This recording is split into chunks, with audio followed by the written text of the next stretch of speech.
Let's go for it!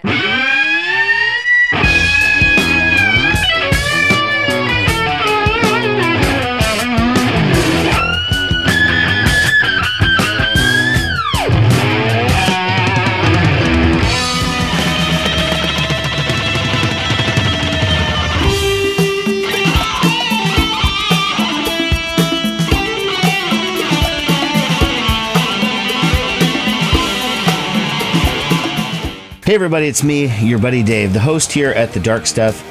Thanks a lot for checking out my newest video. This is going to be my wrap-up of Record Store Day 2018. I'm a little late getting here because I'm filming this over a week after Record Store Day. But I'm going to do it a little differently. I think most people's Record Store Day videos, mine in the past included, are, hey, look at my haul, look at all this stuff I just got. And then, but you haven't actually heard any of it, you know, unless it's a reissue of something, but you still haven't really listened to that. So I tried to go through almost everything that I picked up so I can actually show what I got, but also comment on the quality of it and the music and all of that stuff. So that's coming up here in a little bit. And then towards the end, I'm going to try and cover a couple of new releases that I've picked up recently, really good. And if I have enough time at the end, if I still have the energy, if I haven't completely worn myself out from all this brilliant commentary, I'm going to talk about a Jack White show that I saw a couple days ago. Now, it's not going to be so much a review of the concert. That's for other people. I mean, it was a fine concert. I like Jack White. He was cool. But more about something that he's instituting at his shows and what your thoughts are on that. I certainly have my own opinions. And what I found out recently from discussing this in a number of instances is that my opinion differs quite a bit from almost everyone that I talk to. So I'm definitely in the minority on this one. So let's start, but before I even get to that, I want to give a shout out and say thank you to Chris from the Vinyl Transmission. Right here, hold on. He sent me a little VCLT, and this is great, but hold on, I want to tell you what his note said. He says, hey Dave, hope you enjoy this slab of molten metal. Lots of rare stuff on here to enjoy. All classic metal bands. Cheers, your friend Chris. Vinyl Transmission is one of my go-to channels. Really great. I mean, our tastes are overlap quite a bit, but there's still a lot of difference. So I'll watch a video where he talks about a band I've never heard of or even given a shit for decades, and I still find the video super entertaining and interesting. So having said that, here's what he got me. Okay, this is so fucking great. This is a 2 CD set, new wave of British heavy metal, just like the best of the cuts from all the bands. It folds out like this. Okay. It's 2 CD set with a booklet, gives credits to everything. The bands on here like Venom, Raven, Blitzkrieg. These are the ones I've heard of. Let's see here. Tigers of Pantang, Samson, Tokyo Blade.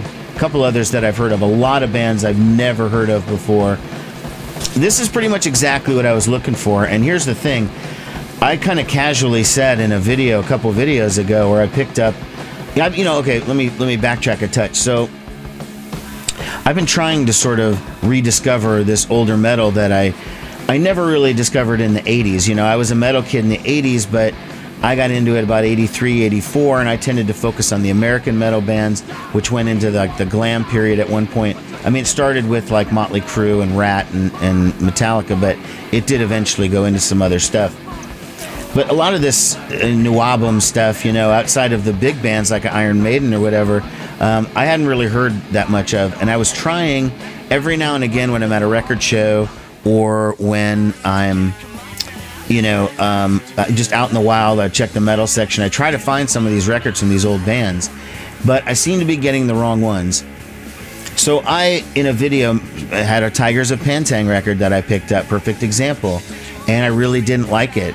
And just casually I said, hey, if anyone who knows this kind of music, you know, knows like a better record or where to start.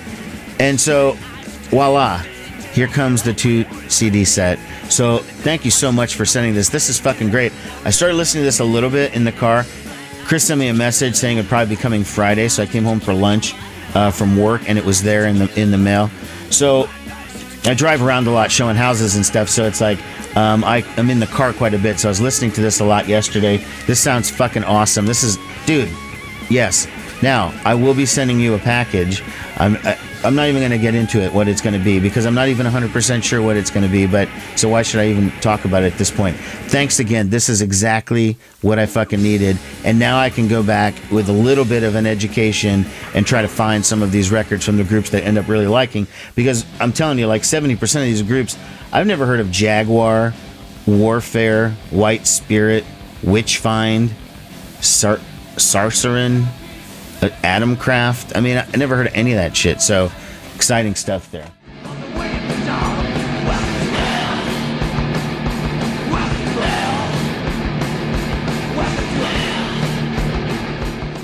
All right, next let's get into my Record Store Day 2018 haul, as it were.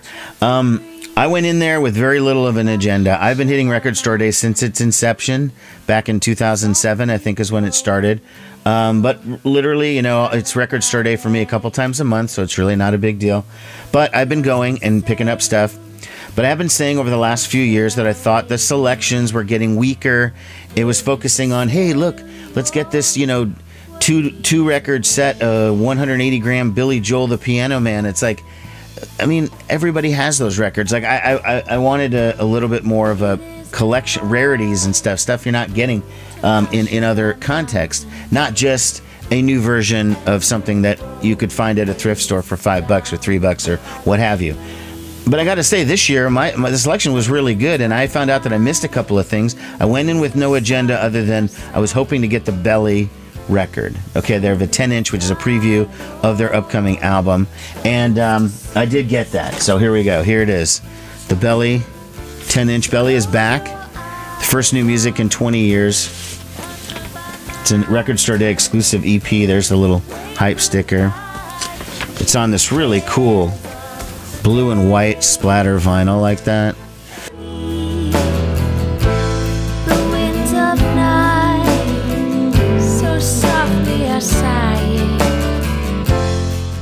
The music on this, I've already heard 2 of these songs because I am a Pledge Music subscriber to them, so I paid for the album in advance. And they gave us this song, Hushabye Mountain, last year as a single, and I think this Starry Eyed just came out. And then these other 2 are cuts that I haven't heard before. And then these are not going to be on the record, or, you know what, don't quote me on that. I'm not sure what's going to be on the record. None of this has been released before. Some of it will be on the new album, which I should be hopefully getting here pretty soon. I think its release date is coming up. But anyways, I did get that. That's super cool. The other thing that I only really had in my mind on my agenda was this one from the Dream Syndicate. And this one's called How We Found Ourselves Everywhere. And if you listen to my top 10 list last year, or top 20 albums of the year, the Dream Syndicate's comeback record was my number 2.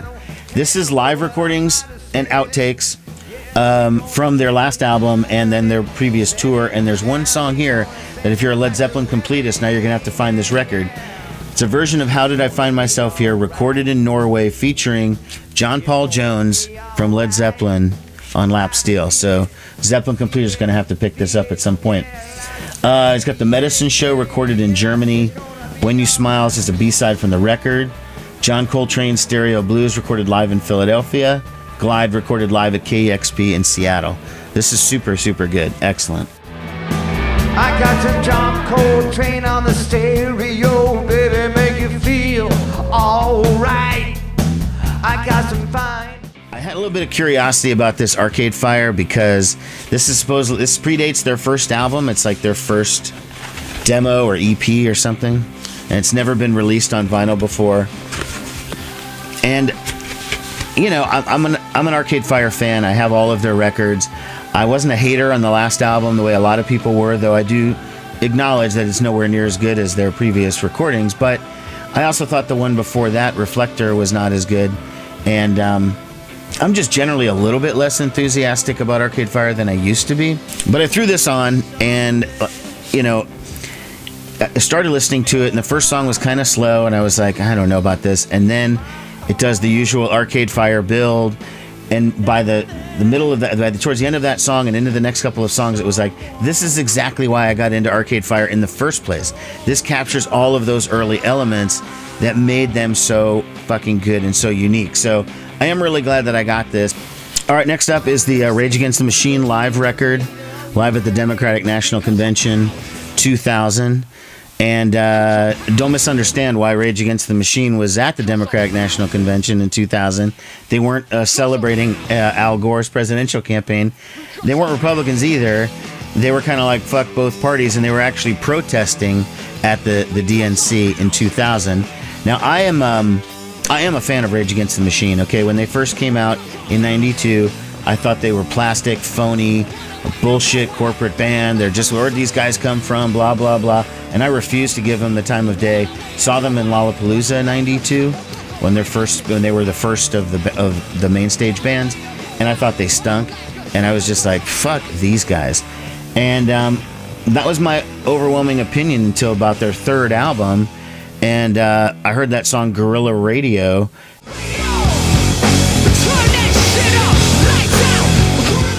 And my whole view of Rage Against the Machine changed from that point forward. And then I went back and listened to the other records, and I was like, wow, I really missed out on these guys. And this is pretty good. It's very short. It's only 6 songs. Kind of an EP, but, you know, it's decent.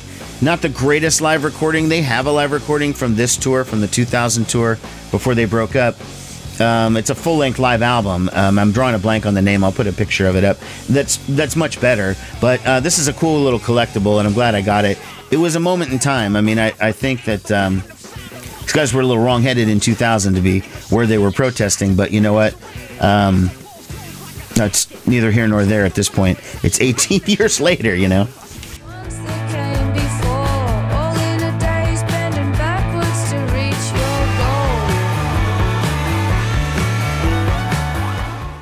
So they had a couple of different Courtney Barnett things. I picked this up, and this is probably the biggest waste of money that I did, because this was $18 for a 2-song 12-inch. I guess I just thought, even though it only says 2 songs on it, you know, and it's City Looks Pretty, which is her new single, then Sunday Roast, which I think is a non-album track from the forthcoming record, and I had it in my hand, and there was another Courtney Barnett record too. It was just a reissue of her first 2 EPs collected. I didn't really want that. It was a picture disc also, so that's why I didn't want it. So I picked this up, and it was like in my hand, and it was like one of these deals of like, I don't know, this is probably gonna get put back. I feel like I meant to put it back, and then when I paid for all my shit, it was still in there. But I don't know. I love Courtney Barnett, but really $18 for 2 songs, that's stupid on my part. I blame myself. I wasn't paying attention. Okay, then I grabbed this Uncle Tupelo. This is the No Depression demos and rarities from their early days. First time it's ever been put on vinyl. And this is the only thing that I haven't had a chance to listen to. So this is the only one I have no commentary on the music for. It's just demos from their early records, and that's all I can say. A long way from happiness in a 3-hour wait. So the last thing I picked up on the actual record store day is this Flaming Lips. Okay. And it's the Pouring Beer in Your Ear 7-inch. At this point, I bought it just because it looked cool. I'm kind of over the Flaming Lips. I used to love them, but their last like 4 or 5 records, it's like everything that I liked about the Flaming Lips in the early 90s is just gone. You know, there's no sense of melody anymore. It's just not enjoyable songs. They used to be this crazy, wild, psychedelic rock and roll band that had this really brilliant melodies going to it with like almost like, you know, Beatlesque stuff with like Sonic Youth instrumentation almost. And, you know, it's just gone now. They're a completely different band than they were. But they've been around for 35 years. I mean, I guess you have to sort of evolve. But, you know, I haven't been that big a fan. But I still, this was too cool to pass up. So after Record Store Day, you know, I watched a bunch of other people's videos about their hauls, and I sort of was like, oh, I missed that, oh, I missed that, oh, I missed that. And some of the stuff that people were like very happy to get, you know, like that Pink Floyd, I had it in my hand, I put it back. I didn't realize it was such a rare thing. I'm not a major Floyd guy, so I wasn't thinking about paying for it, either the Bowie ones and some of these others. But I did realize that I missed a couple of things that I wanted. Living Color live at CBGB's is something that I really would have liked to get. And I talked to the manager at Homer's where I went, and he told me they got 3 and they sold that day. So if they'd have been there when I got there, which was about noon, I didn't go like crazy early or anything, I would have picked one up. And I would have liked to have gotten the Super Chunk 7-inch, which was not there, and I couldn't find it. And then, so I decided I was going to go back a couple days later. So on Wednesdays, this is a full, 4 or 5 days afterwards, I did go back. The Living Color was gone. There was no Super Chunk, but there was this. And this is the Elvis Costello covering Squeeze. Okay, doing Someone Else's Heart, which is awesome. And I'm super glad I got this. And I only know this existed because somebody else had it in their video. So, and I actually thought it was a 12-inch record. I thought it was a whole album of Elvis Costello covering Squeeze, which would have been amazing. But it is just a 7-inch. Happy I got it anyways, though. So much for him, so much for her, 'cause that's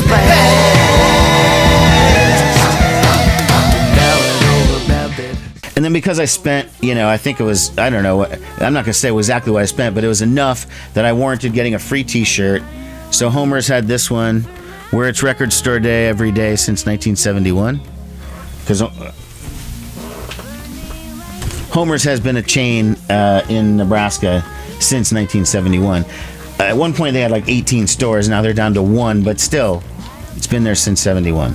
So that's the end of my record store day haul. I don't think, unless somehow I find some of that other stuff there, that's going to be it for me for record store day. But I think overall it was better than last year. Prices are still outrageous. That's kind of the way it's going. We're experiencing full peak capitalism at this point. Buy it!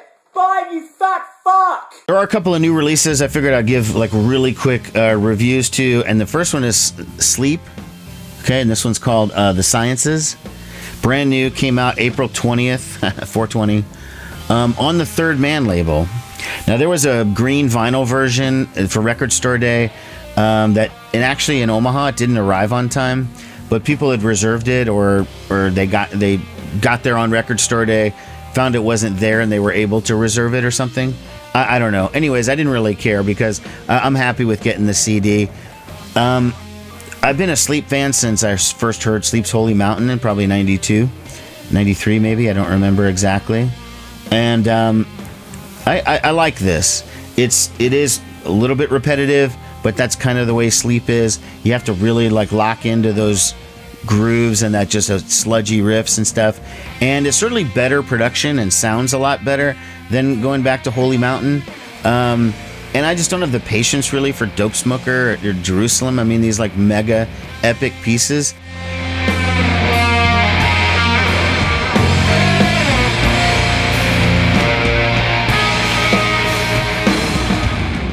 So I don't mean this to sound like it's a negative review. I do like the album.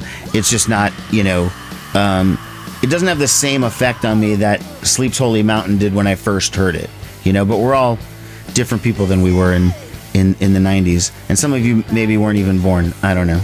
Okay, revisiting another group I talked about a little bit ago in my previous video. This is the Pandoras, and this is their newest EP, Hey It's the Pandoras. It's their comeback record. Let me take the CD out so you can see these pictures. Okay, so it's the Kim Shattuck fronted version of the Pandoras. She was a member back in the late 80s. With your fiery eye.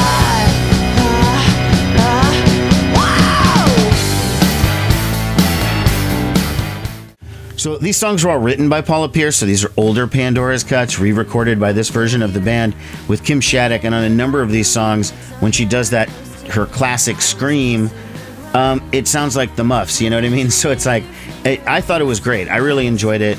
If you're kind of a traditional Pandoras fan, or you remember them from back in the day, or you really like the more psychedelic stuff, there is some of that here, but with Kim fronting the band, I mean, it does have a really strong Muffs vibe, no question. And that's not a negative for me because I love the Muffs and I love Kim Shattuck. So it's only an EP, it's only 7 songs.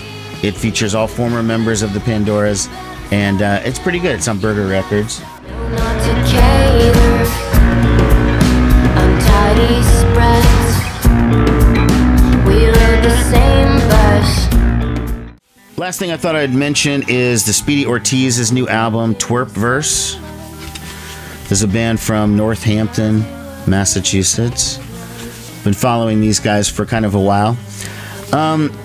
This is a really good record. I've been enjoying it so far. I've listened to the entire thing maybe once or twice. It's very 90s inspired indie rock. Her voice is very similar to Liz Phair. There are a lot of similarities in her phrasing and stuff like that too to Liz Phair, but the band is totally different. It's as if Liz Phair was backed by almost like a Dinosaur Jr. type band, not in the sense of the wailing guitars, but just in the way they play it, they write songs, and the way their instrumentation generally goes. Pretty good.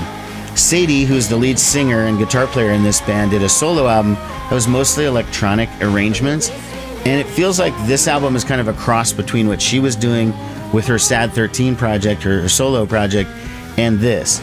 And it works. You know, it works out well. I really like it. This has more of that disjointed guitar-y flavor that I like, as opposed to the Sad 13 stuff, which I liked, but not quite as much. So, solid record. Speedy Ortiz, Twerp Verse.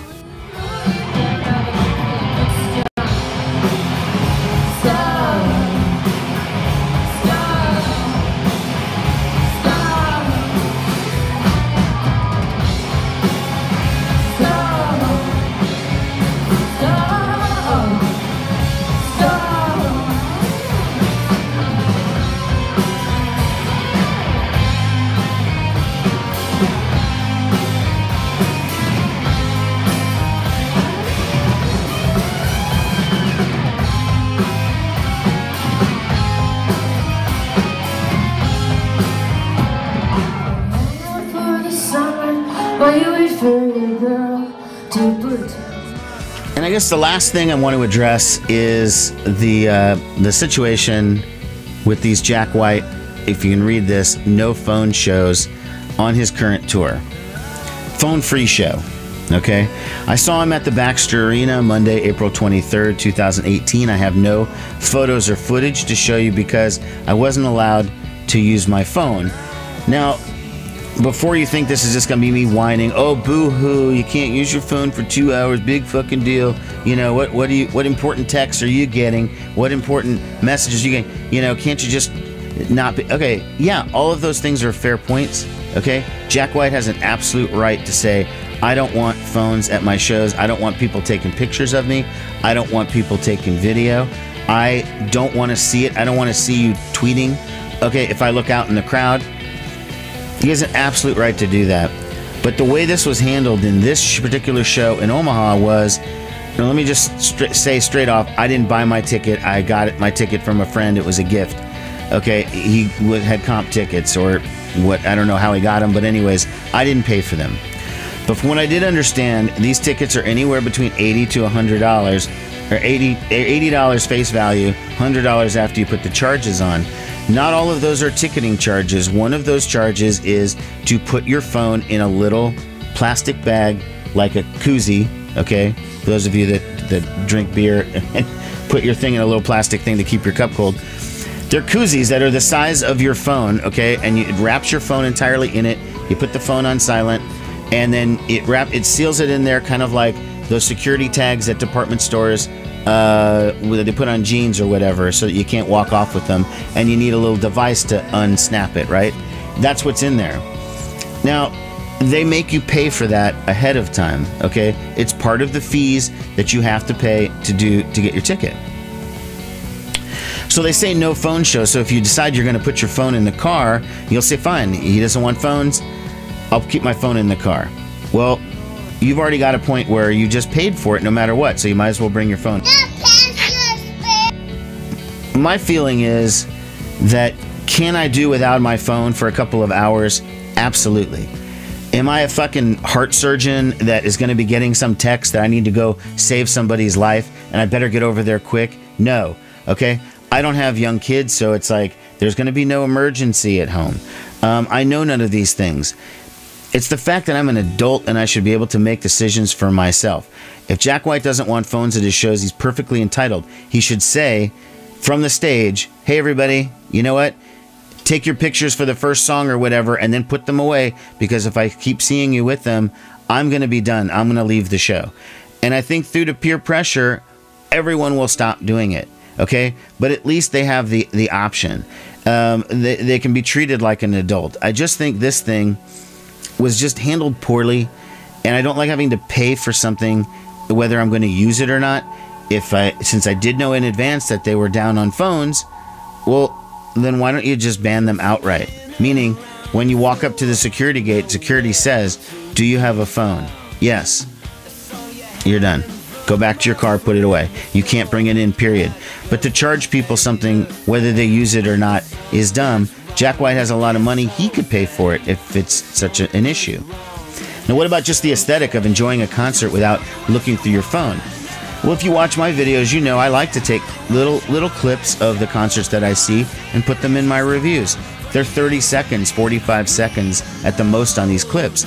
I'm not filming the entire show, and I know that's what some people do, but those people are stupid. You don't base policies on the extreme outlier example. You base policies on what most people do. Most people take a picture or two, and then they're done. It's just for recording a memory, an event I was at, something that I wanted to acknowledge for myself. Is it going to be great video, super high quality? No, but who cares? It's your video from your vantage point. It's the way you saw the concert. That's the important thing. And the point is, I want to be able to have the freedom to do it. That's my only point. Anyways, I had my monthly record night with my friends, and we were all at the Jack White show, and we started discussing it, and I was the only person who was against this no phone policy, and everybody else was like, oh, it was great, 2 hours, and I didn't have to, nobody was looking at their phones, yada, yada, yada, it was so great. I don't know, I think you have to adapt to the fact that it's 2018. It's nice that you want to go back in time and pretend that it's the old days. Look, I saw 1,000 concerts without my phone, okay? It's definitely doable. But even when I was a kid in the 80s, I used to have one of those disc cameras, stick it down my pants and sneak it in past security so I could take pictures of the concert. They weren't great photos. Again, it's a shitty camera that a 14-year-old had. What do you I'm not looking for a Pulitzer Prize in photography, but the point is, I like to document that. I think I should have the freedom to do it. And if people want to, just live in this nostalgia where it's like, oh, remember the old days when not everybody had a phone and a camera and blah, blah, blah. Well, guess what? We can't go back in time. That's not the way it's going to work. And I really, really hope that other artists don't go into this trend, but making people put their phone in a bag and not be able to use it. Again, I think that is going to be the trend, maybe in arena level concerts. I don't want it to seep down to the club level. I will always support bands that are against this, and I'll have to think about it with bands that are for it. All right, everybody. Hope you stuck through it this long. Hope you enjoyed this one. Thanks a lot. Take care. Bye-bye.